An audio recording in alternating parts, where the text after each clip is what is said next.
How often do you think about the Oscars? About how many Oscar-winning films there are and how many you've seen? Yeah, there's a few famous Oscar-winning films that we've all seen. The Godfather and Lord of the Rings and Titanic. I'm King of the World, all that stuff. But the Oscars have been running since 1927.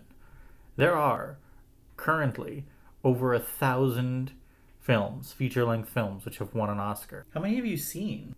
I did the numbers for myself. It's not many, and I consider myself quite a movie buff. So here then is the premise of this podcast. Every episode, I and a rotating cast of 2 guests will randomly select one of the 1,000 films that have won an Oscar, watch it, and talk about it, with the only requirement being that one of the 3 people on each episode has to have never seen the movie before we talk about it. That will get difficult with Star Wars. Please note that our coverage of a movie does not constitute an endorsement of it. My least favorite movie of 2016, David Ayer's Suicide Squad, won an Oscar for Best Makeup, while my favorite movie of 2016, The Handmaiden, wasn't even nominated for anything. Please also note that our coverage of a movie is not a blanket endorsement of any or all of the people involved in it. A lot of terrible people have won Oscars. Kevin Spacey won an Oscar 20 years before he was outed as an abuser, and Roman Polanski won one 20 years after. But every film, good, bad, or in many cases mediocre, that has won an Oscar is an important part of film history just for being there. And they all, on some level, deserve a tiny bit of consideration, even if that consideration ends up concluding that it's garbage. And with all of that in mind, I'm your host, as always, Ellie McConaughey, and with me today is Connor Duffy. I finished watching this movie about 10 minutes ago for the first time ever, so prepare to hear me marinate on it in real time. And River Lane. Daphne, I give you a month. And we are here today to talk about Some Like It Hot, the 1959 Billy Wilder film that won Best Costume Design Black and White at the 32nd Academy Awards. And I would swear that it won more than that, but no, it did not. Nominated for quite a few. It was the Ben-Hur year, so not a lot of space. Yeah. Sometimes you gotta get the epic cinema TM out of the way, and then things are allowed to win other things again. Gotta play with all of the new toys and what have you. Mm-hmm. Ben-Hur is one of those movies that kind of like looms large over this entire podcast because it's tied with Return of the King and Titanic for the most Oscars a movie has won. So there's just like you look at this year, it's like Ben-Hur. Oh, Pillow Talk. What the hell is that? I think it's a movie technically qualified for mine. Does this movie qualify for your podcast, River? Like, kinda, but not in a way that's fun. Because, like, the process of trying to untangle the gender TM of it all, like, this movie is objectively a comedy about gender performance inside of a mobster movie, which is an absolutely buck wild thing to think about. Billy Wilder, what the fuck were you doing? And, like, I've been in a production that is not of a play that is not dissimilar to this pitch, except instead of running away from mobsters, the 2 men who are dressing as women are trying to scam an old woman out of her, like, pretending to be her long forgotten, like, long estranged nieces to try and get into the will.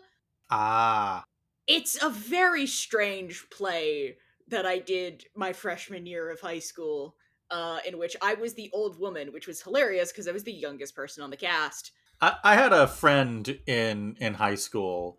We're not friends anymore, but that's not the point. But he was an okay singer, a kind of mediocre actor, even by high school standards. There were other people in the high school who were better than him.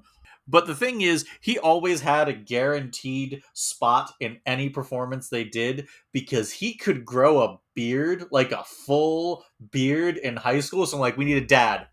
Bam. Yeah. Get him. He can sing, he can kind of act, and he can grow a beard. He's in. He can sing and he can memorize lines. Good enough.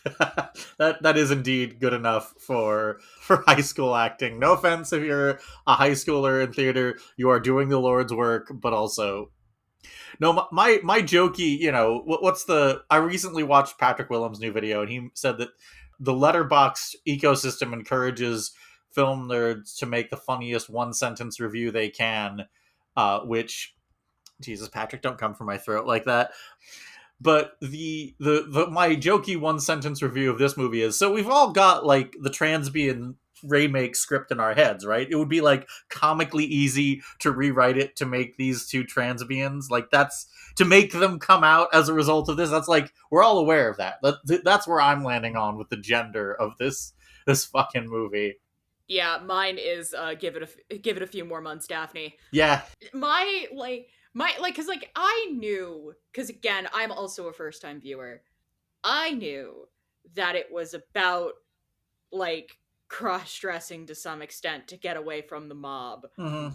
which you can't make that sentence normal. You just roll with it. You just gotta roll with it. You just gotta roll with it. If I had a nickel for every movie based around a pair of comedy actors posing as women and hiding in an all-female space in order to avoid getting murdered by the mob, I would have two nickels. What's the other one? White chicks? Nuns on the no, Nuns on the Run. It is a 1990 British comedy starring Eric Idle and Robbie Coltrane as a pair of low-level mobsters who get embroiled in a scheme involving like the mafia and the triads, and who have to basically hide as a pair of nuns in an all-girls Catholic school. Fascinating.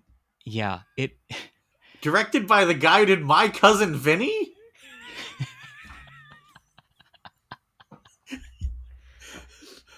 And Clue? I love cinema. Okay, podcast episode canceled. We're talking about this movie instead. Go watch. Not on the um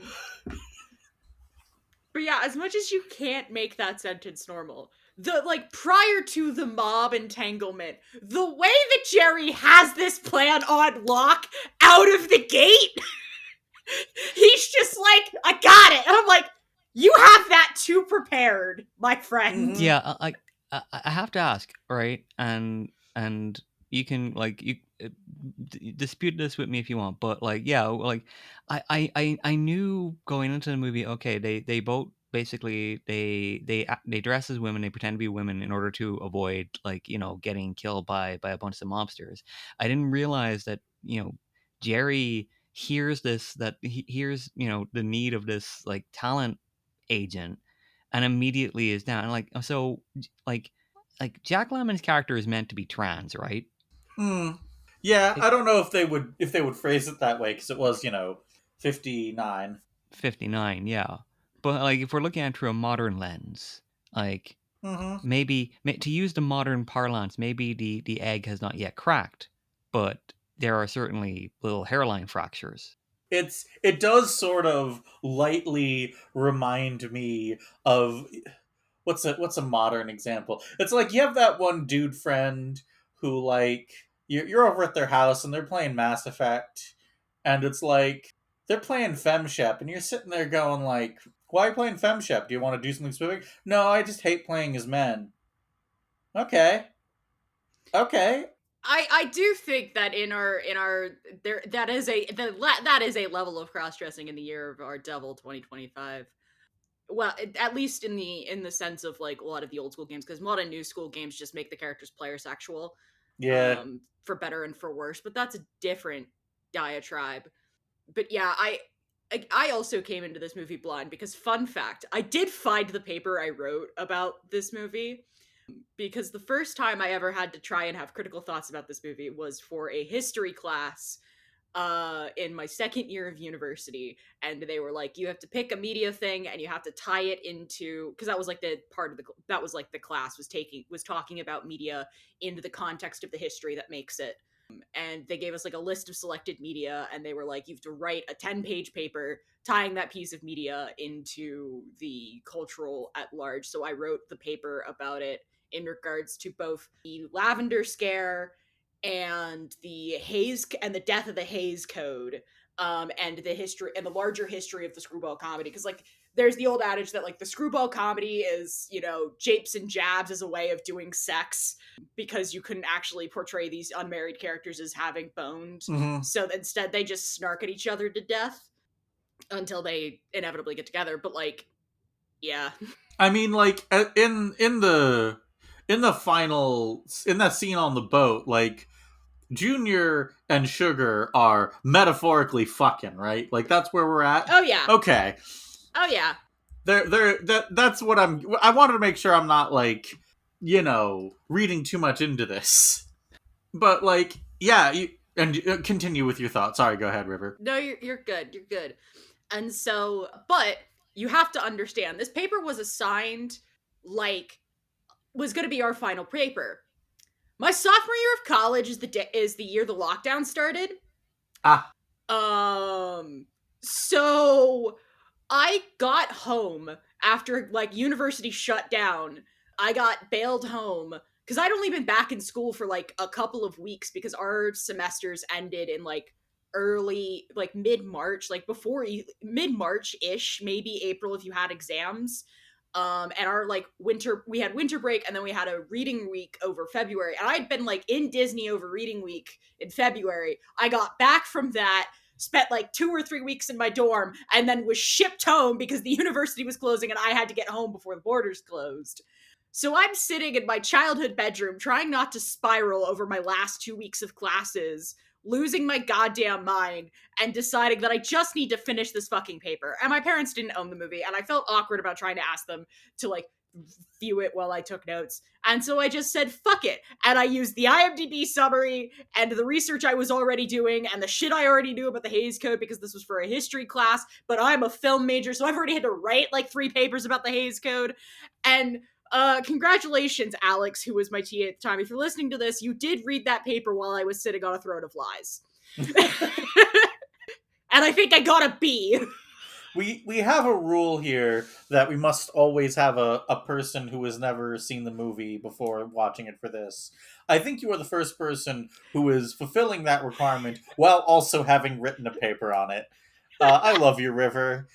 I really do. Listen, I had to cite Cinefix because Cinefix did a really good breakdown about understanding why the Hays Code came to be and like why the screwball comedy is the way it is. And so like I cited that and a book, and like one of the books I already had. I was just like slapping it together through the skin of my teeth, man. I mean, like we both, everyone here reacted to the pandemic differently. You wrote a paper on a movie you'd never seen. I transed my gender. We all did different things. I also wrote a paper about the meaning of life and a comic I hadn't finished reading, because I also wrote a paper about Ghost World. Go read Ghost World. It's really good. I've read parts of it, but I don't remember if I like read the entire thing and wrote the paper, or if I just kind of skimmed it and hoped for the best. But that class was bullshit. I did less good on that paper, but that was because that class was fucking insane. But anyway, we are actually here to talk about this movie, which it's got one of those casts that's like Tony Curtis, Jack Lemmon, obviously. Has anyone heard of this Marilyn Monroe lady?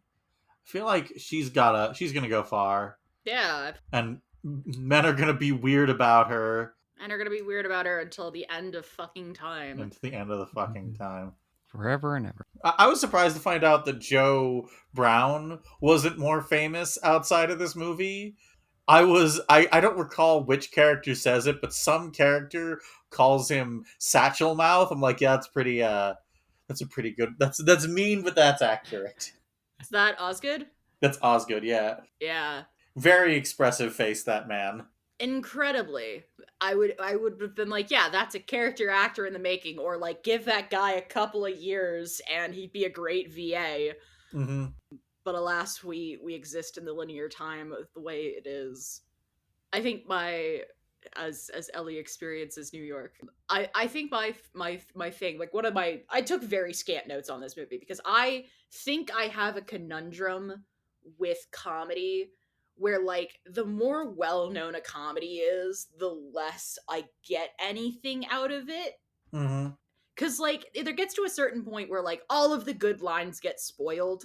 And some movies have like enough hidden gem lines that can prop up the good like the big lines, but like I don't know, man. I just kind of watched this and, viewing it through a gender queer lens in the year of our devil 2025, I was just kind of like, yeah, this is a solid little movie. I don't know if I'm getting the humor that it wants me to out of this because I just read Daphne as like, yeah, that's a transbian.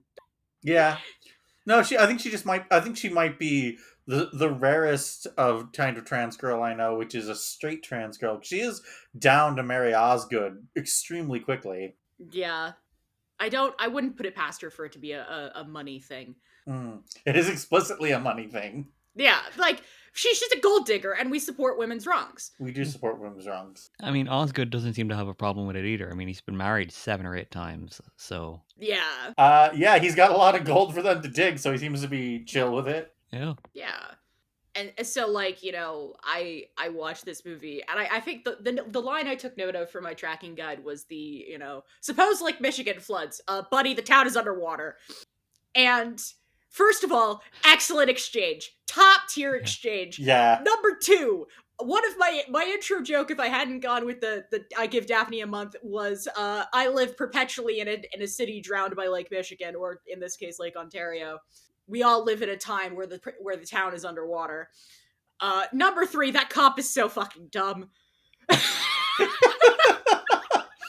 Just the dumbest. Like pulling your badge out in a prohibition saloon when you're trying to operate a sting to put your cigar together. Are you fucking stupid? I like how casually they just like stand up and like, okay, party's over. Yeah. Let's go. I mean, he's the same cop who follows the gangsters down to Florida on his own. For the Italian opera convention. Yeah, the Italian opera. Yeah, the meeting of Italian opera fans, and doesn't think to maybe like have any backup. Shows up consistently late. Yeah. I mean, at least I'm not asking the jurisdiction question because he mentions that he's a Fed rather than like a local cop. Because like that, my next question would be like, why the fuck is a Chicago PD cop doing here? And it's like, no, he's a Fed. Okay, but yeah, he's just the dumbest fucking cop. I appreciate the energy of every like, all right, party's over, time to go. Like every exit stage left they try to do. Mm-hmm. I was a huge fan of just the Italian Opera Appreciation Society, or whatever the fuck their official name is. I'm a huge fan of just like, this is a work convention, the kind of shit that you usually have in a mid-tier hotel in a middling sized city in the middle of like, I don't know, Pennsylvania or something, but it's mobsters like that is a joke. Never like they don't hit it too hard, but they hit it just hard enough that it never stops being funny to me. Yeah. It's the equivalent to the Tim Hortons convention at a hotel in Disney World. Exactly. And like you're right. I have a similar problem with my notes to you, River, which is that like, if I'm actually into the movie, I have an incredible amount of trouble taking notes. Like this and Black Narcissus and A Separation, like I just didn't take any real notes because I'm just watching the fucking movie. Which is not, maybe that's not me doing my due diligence, but what the fuck? It's my podcast. Who's gonna fucking fire me? Yeah, I took like scant notes. Like, I have the joke of we started as a mob movie, we end as a gender farce. Mm-hmm. Why is this movie 2 hours? It's not. It's an hour and 45.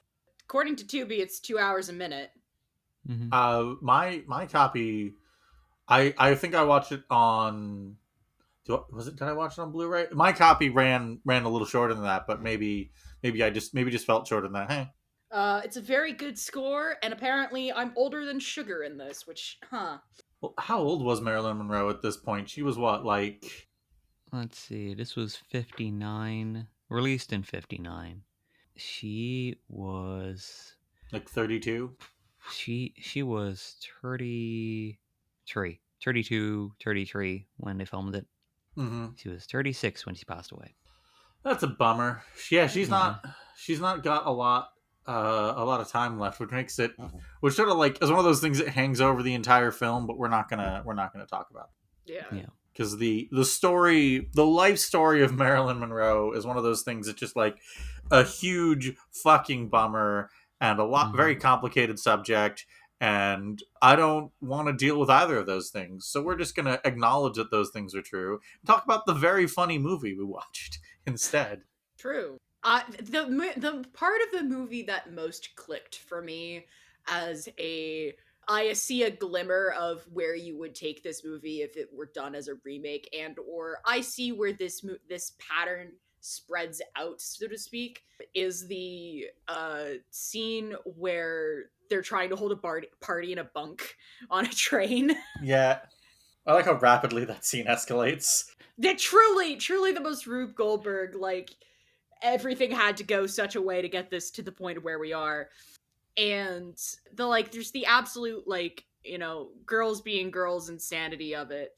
I also think it handshake the scene in Miss Congeniality where they're all just hanging out in the hotel room. Mm-hmm. They feel like sister scenes to me. Yeah.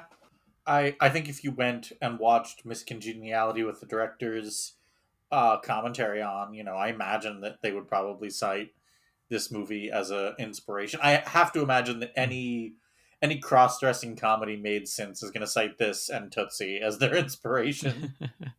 Yeah. Future episode, I presume.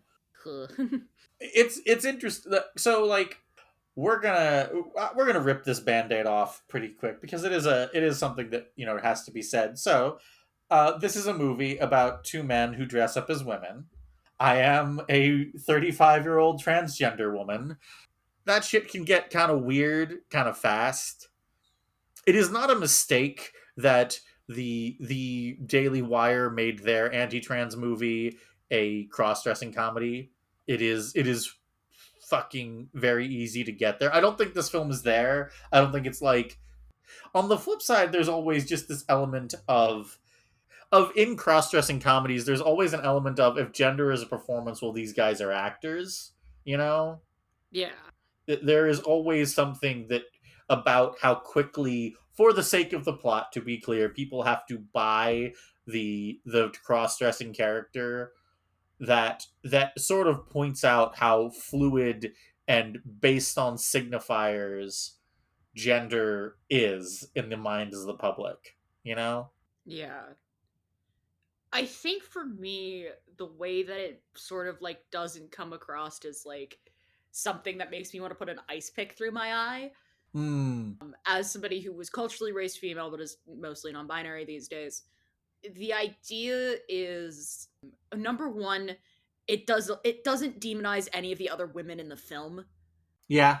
and that kind of goes a long fucking way in a movie like this. Number two, you kind of have, like, as much as we've been joking that Jerry immediately slots into being Daphne, and it's just like, yep, we're doing this, I'm committing to the bit. Equal and opposite energy to was it Rosalind and As You Like It, where she's just like, I don't need to cross-dress in this situation, but I'm gonna wear pants anyway.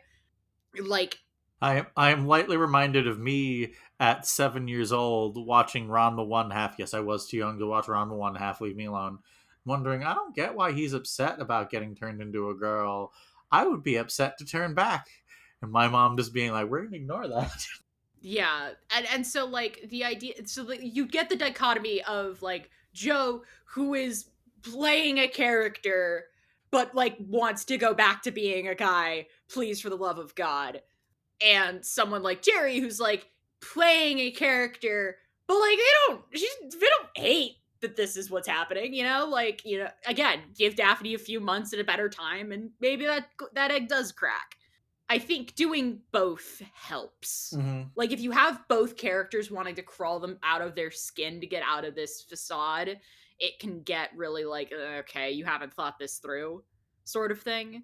And if you have them both into it, you're just making a movie about trans people. Yeah. What's the metaphor that I from Dorley, a normal book for normal people, that I referenced in one of the conversations? You know, some people are eggs in that they need to break out of their assigned gender or they'll die. Some people are seeds in that they'll be fine where they start, but you know, right conditions, maybe they'll grow into something different. Yeah. Connor, you should talk. Yeah, Connor, you should take it. You should take it away as our token cis guy. As the token cis guy in the group. I don't like as the token cis guy in the group. My opinion is fucking worthless. In regards to the It's never worthless. I agree that because of how it is played out with Joe and Jerry having very different experiences, the comedy is still there. You know, the comedy of you know essentially the comedy of cross dressing. A joke as old as Elizabethan theater and probably a lot older, but because they are neither of them are presented as particularly hating the experience, although Joe clearly would prefer to not do it. And Jerry is a bit uncomfortable with it at first, but like the moment like they're introducing themselves on the train, and they're giving their names, and they go Geraldine and Daphne. It's like, oh, okay, so Just had that one loaded. like, and I don't like yeah, I don't like the name Josephine. I like Daphne. It's like, huh, huh. Hey, That's buddy, have you seen I Saw the TV Glow? There is still time. yeah, yeah. That's why I'm like, okay, is this? I I I'm not gonna like make some grand like declaration that when Billy Wilder and IAL Diamond wrote this screenplay and Wilder like was directing this film, that he was he was making this film to to be a film about involving a transgender character. But we can we can look at it through the lens of the time in which it was made, and we can look at it through the lens of our modern day. And even if you're looking at it from the period in which it was made, like 1958, 59, like it's a I don't know if sensitive is the right word, but it's an awfully mature play on that joke of guys having to pretend to be women. Yeah. I do feel like cross-dressing comedies, especially, you know, there are examples of women cross-dressing to be men. They tend to be a little bit less common. We're not going to examine why people consider it to be less funny for women to dress up as men than men to dress up as women. We're not going to examine that right now. We're going to move on. We're going to move on. But like they can be in a lot of ways extremely cruel to women, especially when they're lazy. So I think the fact that like part of what makes like Sugar such a memorable character is she's clearly like damaged. She's clearly like a little messed up, but she's also like she keeps talking about how she's stupid, but also she reads Joe for filth without even knowing she's doing it. Which is a great like a great essentially introduction scene to her, Yeah. you know. All again, all of the there's never like as and like as much as like the rest of the band do not get the screen time that Sugar does for the understandable reasons that would make this movie absolutely unwieldy. Mhm. But like the rest of the women are never portrayed in such a way that makes you want to like punt a writer into the sun. They're all just like, people. And I think that's the other thing that makes, Daphne's understanding, like Daphne's appearance so understanding, is that like I think Jerry very much views it as like they're just people, man. And if we're gonna make this work, we gotta treat them like people. Mhm. And so like that is his version of committing to the bit TM. Mhm. Did y'all hear that? Did y'all hear that? Yeah. Okay. Yeah. And so like, you know, the women are, you know, they hang out together, they have, you know, they bitch about room assignments, they, you know, are both friendly professionally and friendly in the sense that like the minute there is an inkling of debauchery, they're all piling in to like get a hand in it and cause more problems with it.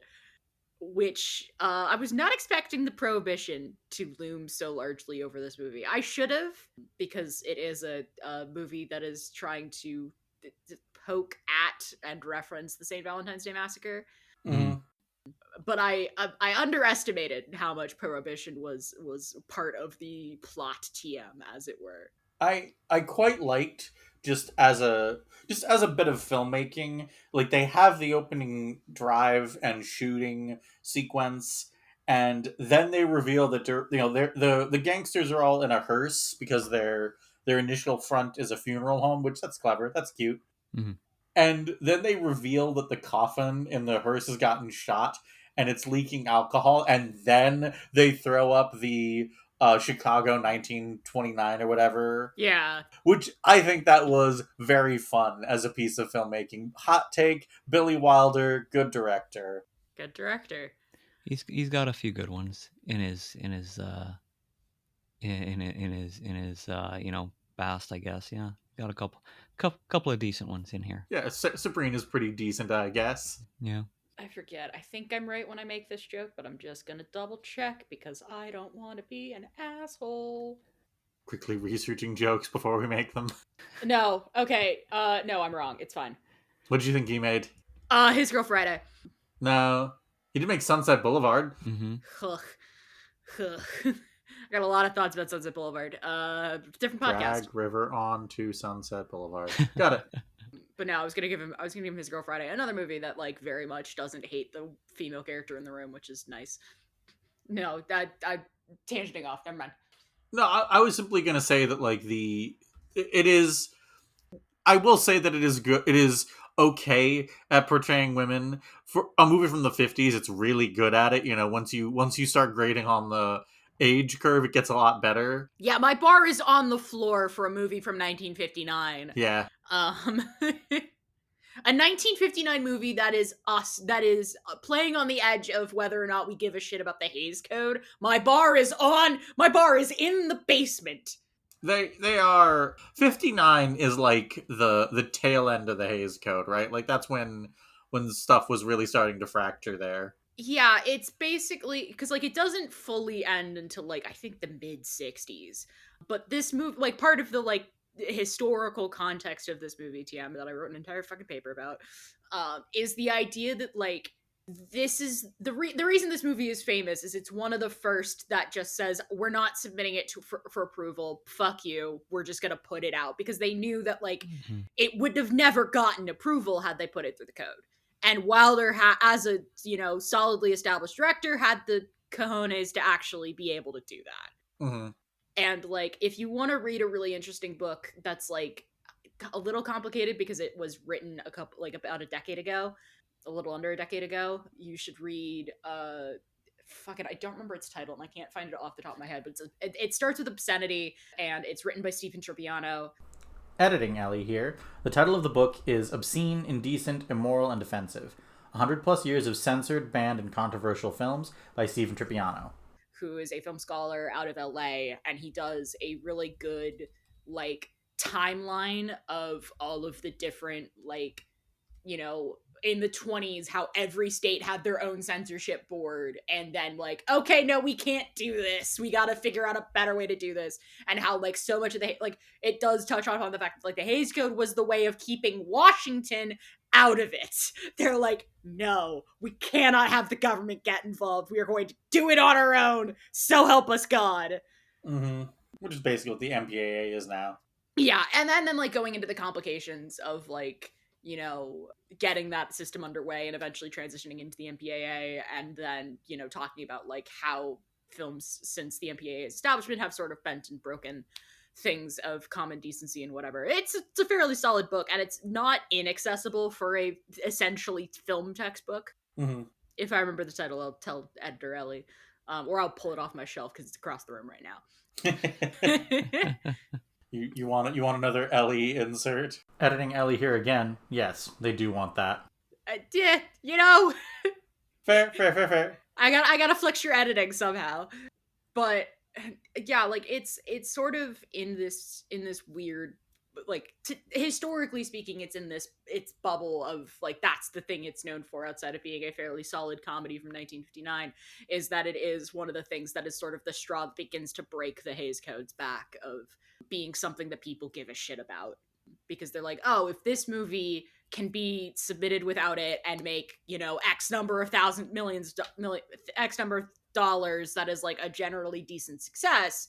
Because that's the other thing, is that like one of the fears with not getting Hays Code approval is that it would get blackballed and end up in a ditch, and like a metaphorical ditch somewhere, and you know you'd never get anyone to see it. But the fact that this movie went out without approval and made a bunch of money for everyone involved is like, okay, 25 million off a 3 million budget is pretty decent. yeah, maybe we don't need this thing anymore. You know, maybe we can come up with a better way. Mm-hmm. Connor talk. Well, no, like the question I had, and I do want to put it to Connor too, is like, so the question I now have is, and this is the question that Zandy asked upon walking in our bedroom to see me watching this: is this movie a musical?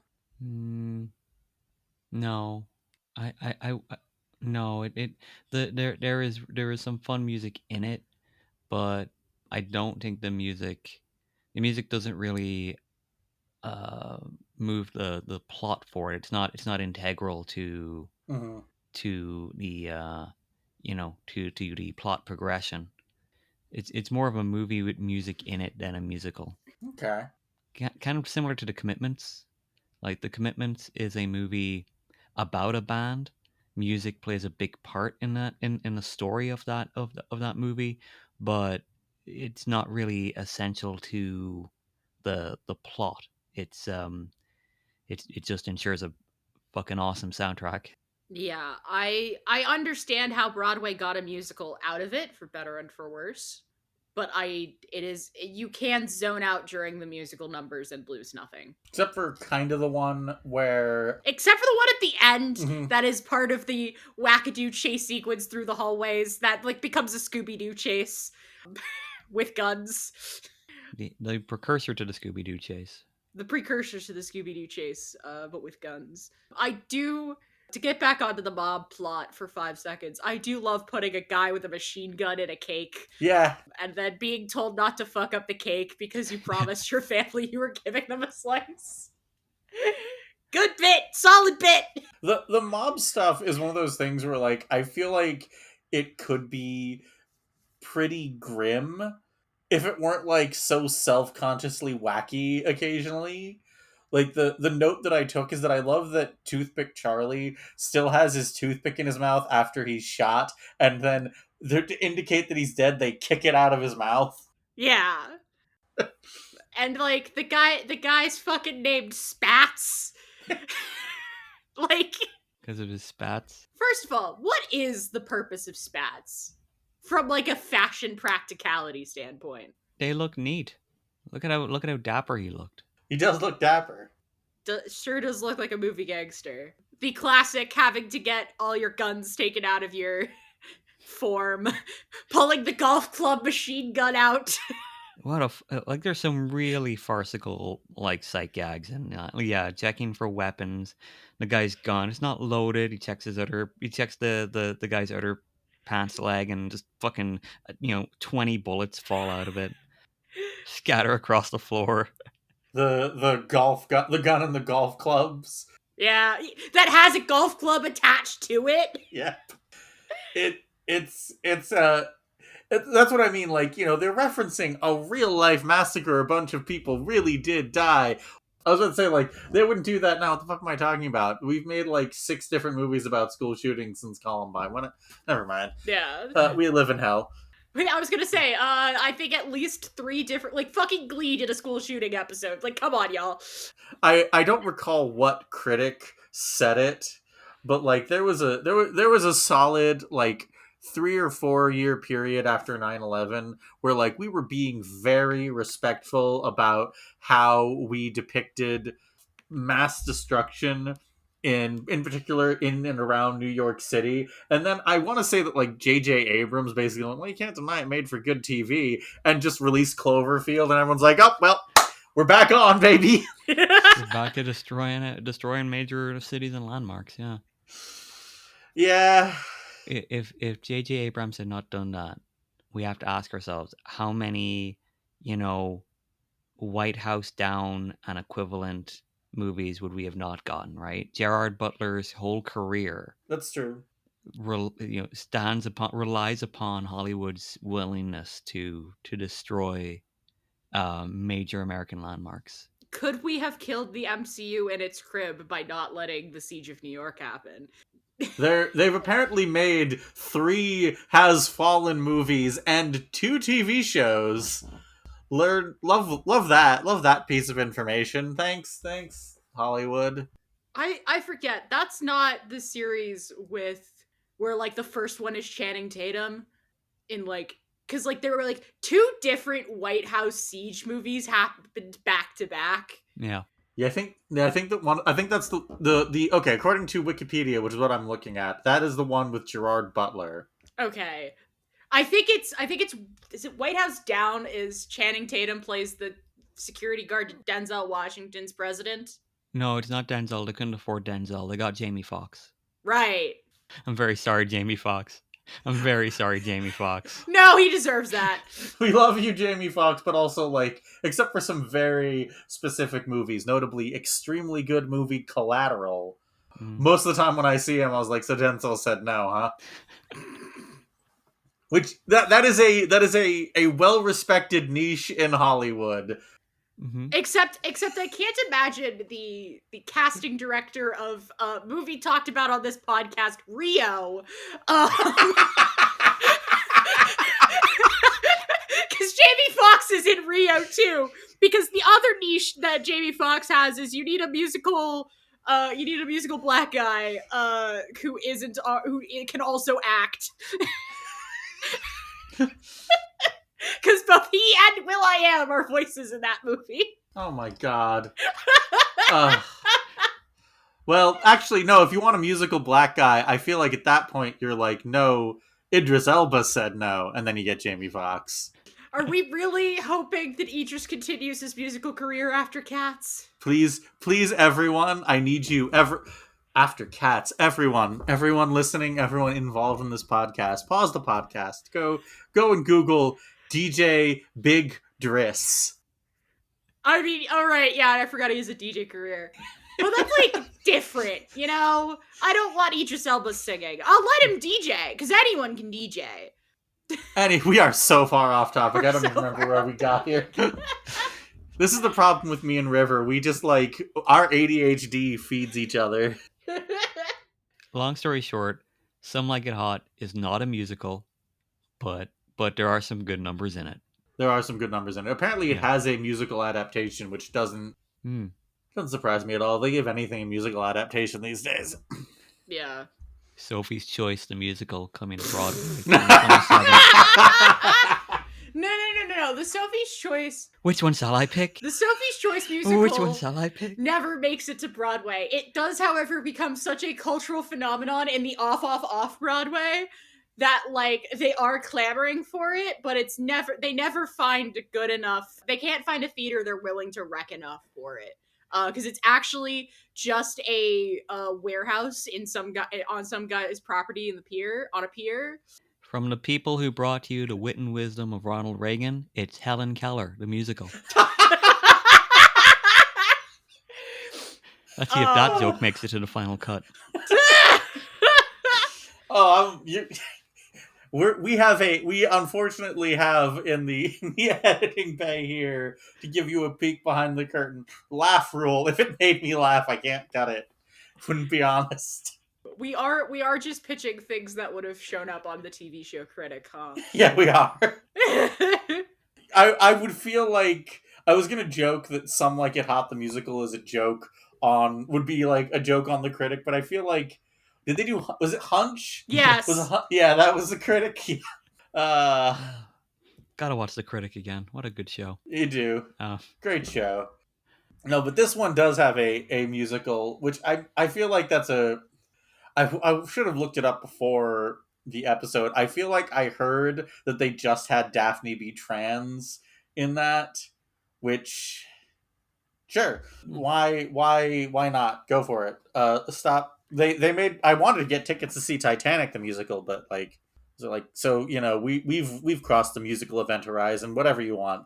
I wasn't Titanic the musical mostly just taking the piss out of the movie Titanic. Yeah. It was a joke. It was a joke about the movie Titanic and about the Celine Dion of it all. the trend of making fucking everything into a musical. Yeah.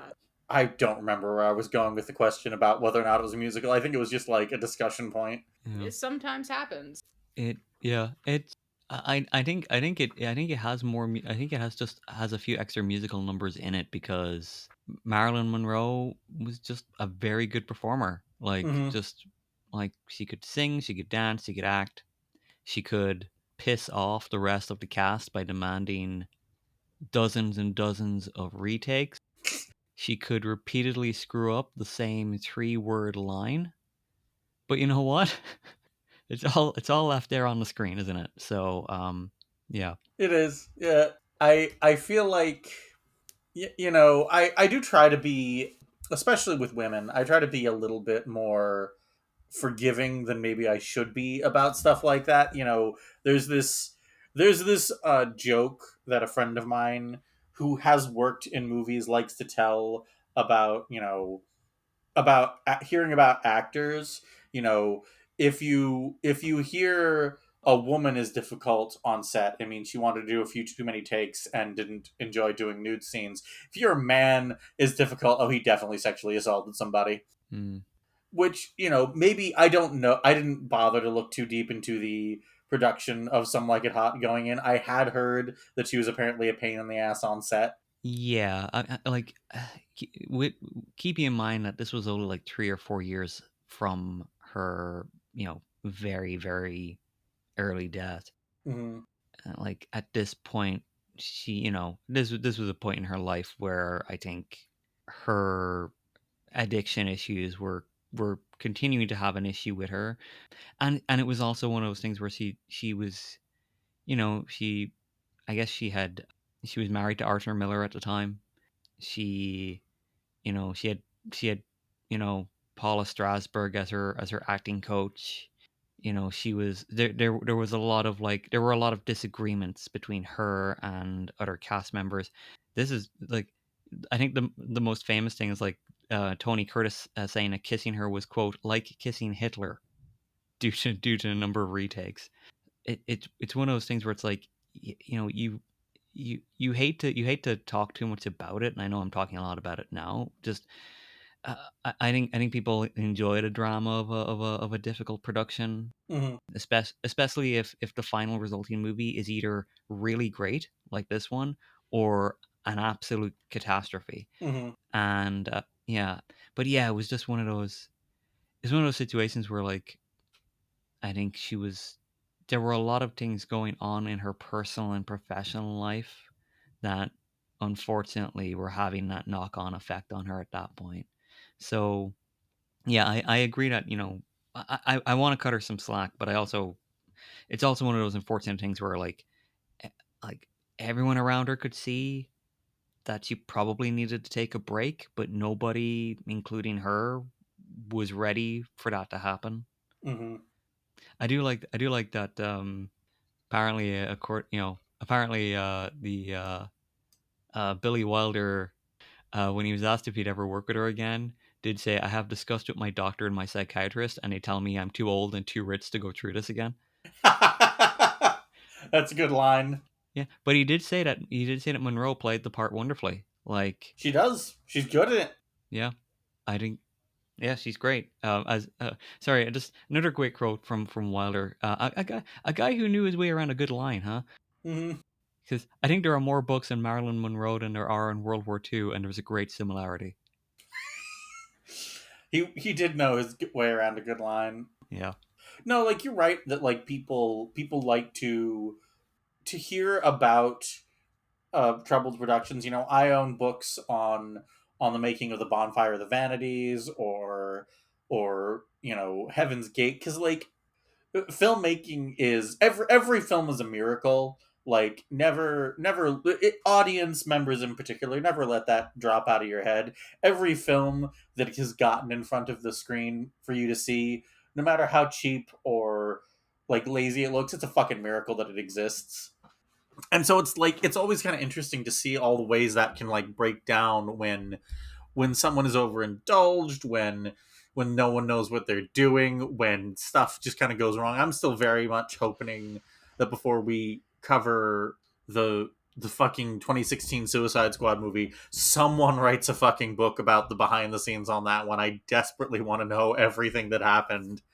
But I feel like we end up forgiving a lot of that when like when it comes out like this, when it's a great movie, when it's a fucking classic. Yeah.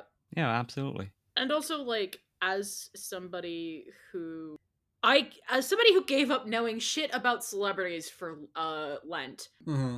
like I deeply do not want to know anything about celebrities to the point where like I hesitate to watch even like press interviews with them, because that is a slippery slope to knowing everything about them, and I gave that up once I grew out of my teenagehood and realized that was deeply unhealthy for me. Wise.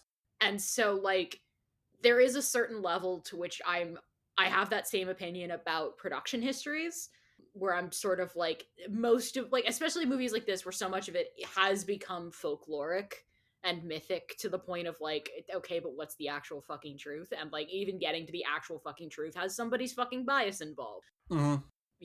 Like you, there gets to a point where you can only extrapolate and it's just not worth the energy. And so like, every movie is a miracle, and sometimes I don't need to know how the sausage gets made. I will take your cleanly sanitized behind the scenes featurettes if I want them, but otherwise. The only celebrity news that I will force you to know, River, because I'm shotgunning this piece of information at everyone now, is that current sexiest man alive, Jonathan Bailey, is in critically acclaimed MMORPG Final Fantasy XIV. You say this like I don't have a bunch of Final Fantasy XIV fans, and when I have friends in my life and who didn't try to use this piece of information to get me to play hit MMORPG Final Fantasy XIV, when I expressed that I had come out of Wicked being like, fuck, I am a little in love with Jonathan Bailey. Every character in that movie is in love with Jonathan Bailey's character, except for Glinda. But never mind. We're not talking about Wicked. We will talk. Never mind. We're not talking about Wicked. We'll talk about Wicked someday. I'm excited to talk about Wicked. Load-bearing part of my psyche, frankly. Truly. Truly. But yeah, no, like tell me if I need to stop supporting them because they did something awful, but otherwise I don't want to know shit. I don't want to know shit about fuck. Yeah, wise. I tend to limit my knowledge about celebrities just enough so that I don't say anything truly humiliating. Like the time I was discussing straight actors playing gay characters, and someone said it worked out really well a couple of times, like Kristen Stewart or Chloe Grace Moretz. Yeah. But what was I? Well, I feel like I've been completely all over the place, and this is why I need to take notes on the movie, River.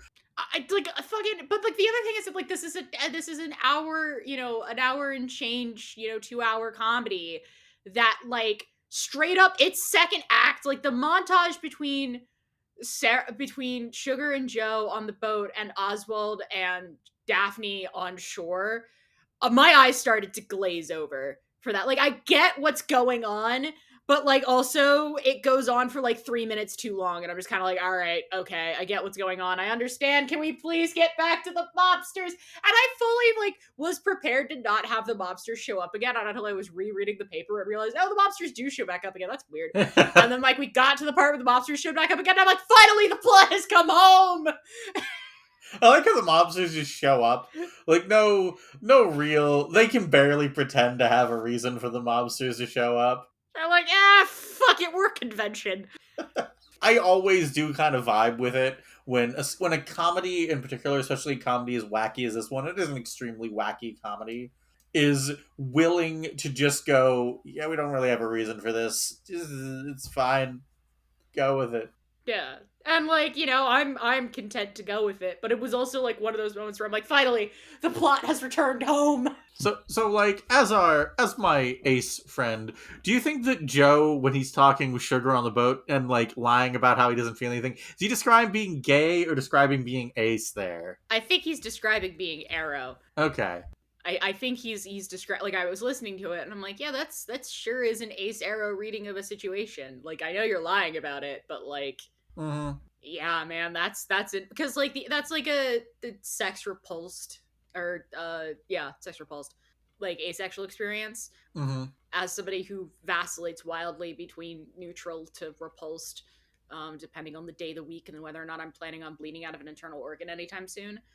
Basically, the idea that like you should want it, but also like, the old metaphor about like, yeah, you put three cakes in front of me and some people are going to eat all three, some people might eat like one and a half, some people might not eat at all, or only eat on special occasions or whatever.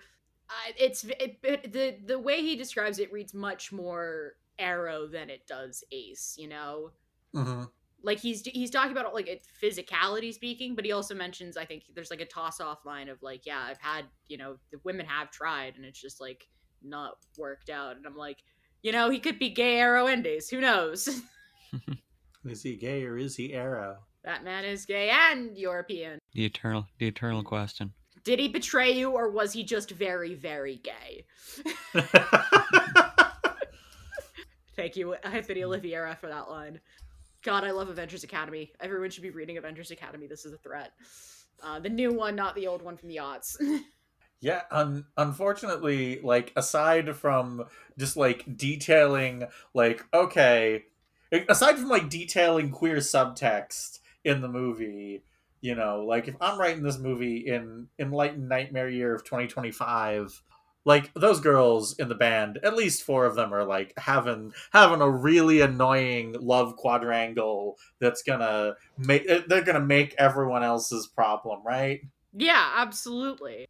Four of them are in a love quadrangle. One of them is doing the reverse process of trying to figure out if they're a dude or non-binary. There is at least we cut part of the like montage of the guy of the montage I hate, and we make it another Scooby-Doo door gag, as she's assigned all of the roommates, and then there's like okay, she's asleep, and everyone switches rooms. Mm-hmm. And you you just kind of make it a little bit more gay. Also, you probably sort of suggest to the idea that Lemon, even before Lemon's character Jerry, even before he's Daphne, that man is so queer coded. I'm like, yeah, that's a little that's a little floppish. That sure reads as it's not completely heterosexual. I understand coding. I mean, like the obvious way to punchline the movie with the fact that they are pretending to be women to get into this women's space and to disguise themselves. The obvious punchline is they all like it was like some of them figured out that they are not who they pretend to be, but they all just kind of assume they're trans and like on the run from shitty parents or something. Yeah. Like Sugar's running away. Like, why aren't they? Like, why wouldn't they? It's it's like, oh, like, do you think they like, have processed it, or like, do you think they need like help? And so like estrogen bottles are just stuck under the door. Okay, Hollywood, call me. This is the second trans reading of a movie that I have writing a script for. The other one's Sleepaway Camp. Give me a call. You want to do remakes? At least you can do is make them gayer. We have very reasonable rates. Yeah, I think that's it. Anyone else got any final thoughts? It's a good score. Fair. It lost best original score to bet you $50. Yeah, Ben-Hur wasn't even nominated for best original score. Whack. Like, it's not fantastic, but it's good for what it needs to do. Also, underrated gag is when they're carting Spatz's body out on the cart and they're hiding underneath it. I was like, needed a hiding under a cart gag in this movie. I'm glad we got one. I kind of want to use this movie to like trace back the history of the, disarm yourself, increasingly comic number of weapons get pulled. Because I feel like this is a very early iteration of that joke Yeah. in this movie. Yeah. Someone's got to have done that video compilation. Someone's got to have done a 14-hour YouTube video about that, which ends with them revealing that it all goes back to Hitler or something. I don't know.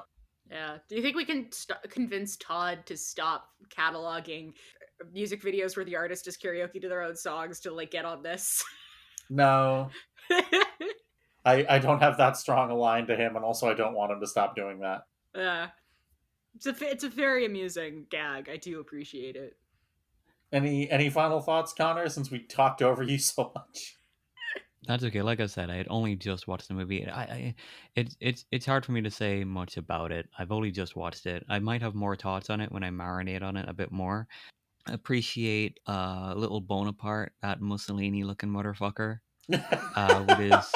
with his hearing aid. That was some good character. That was some good character. Costume design.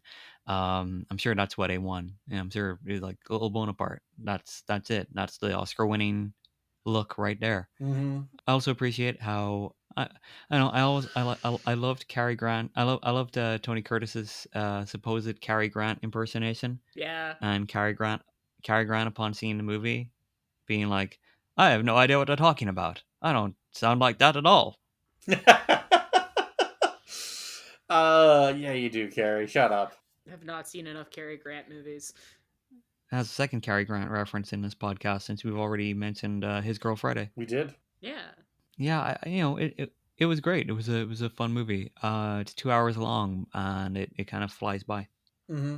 I know that River was like down on that montage, and like what's striking about it is that like at a certain point I realized, especially on this viewing, oh, they're not like cutting back to him making out with Sugar for that. They are cutting back because they want the increasing escalating gag of Daphne and Osgood's absurd dancing to the point where she's just like leading him in a tango or something. It's a very well edited montage. Like I love the initial whip pan of like meanwhile over here. Mm-hmm. Very good.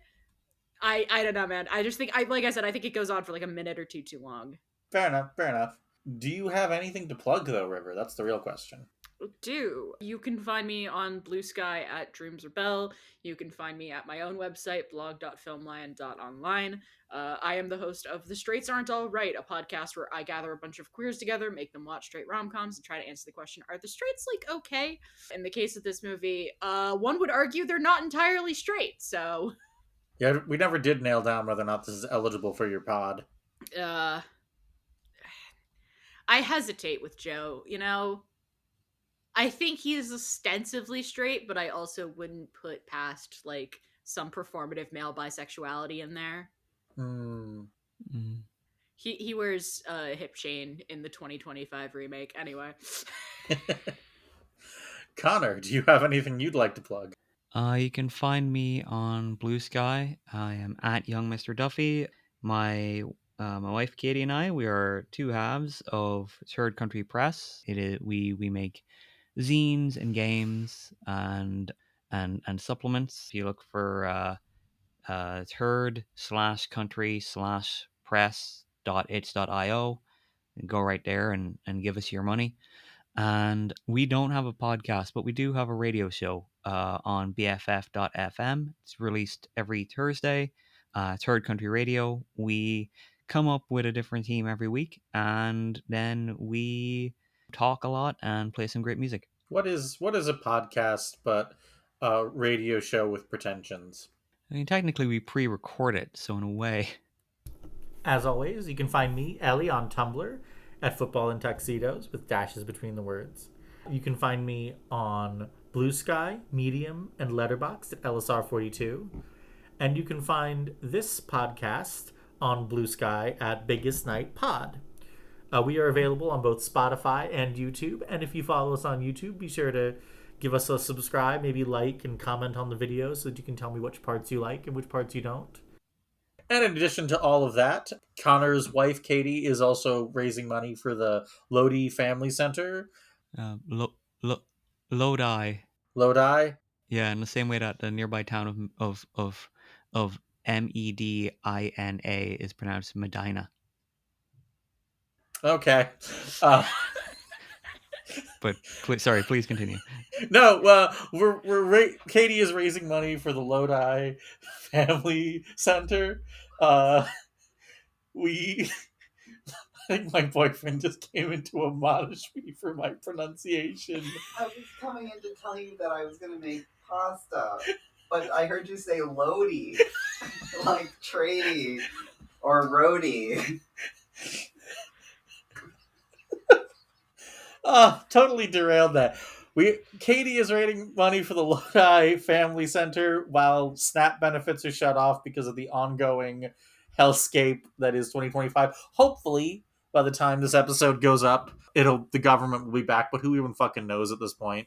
If it's not, donate to that, donate to your local food pantry, your whatever you need to do to help people get through that.